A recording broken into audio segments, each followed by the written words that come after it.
Pag-usapan natin ang measures of central tendency, mean, median, and mode. First, pag sinabi nating mean, i-add mo lang lahat ng numbers, tapos i-divide mo kung ilan lahat sila. Ang tawag doon ay, you get the average, you get the mean. Pag sinabi naman nating median, i-arrange mo lang lahat ng numbers from least to greatest, and then kung ano yung middle most, yung pinakagitna, ang tawag doon ay median.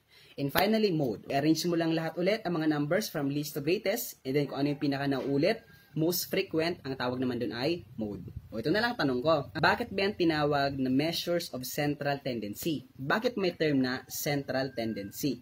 Tinawag siyang central tendency because it is the tendency of all the numbers to agree in just one location. In short, ang measures of central tendency ay maghahanap lang ng isang numero that will represents all the scores in the data. Kasi maraming numero. O ano ba yung numero na magkakasundo tayong lahat? That's the central location. For example, mean. O di ba maraming numbers?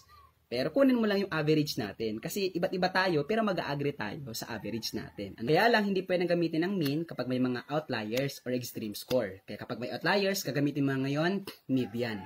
Kasi ang median lang ang hindi natitinag kahit na may outliers. So, nagkasundo tayo na gagamitin natin ay median. And last one, mode.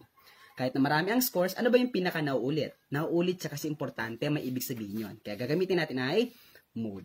So, yun po ang ibig sabihin ng measures of central tendency. The tendency of all the numbers to agree in a single location.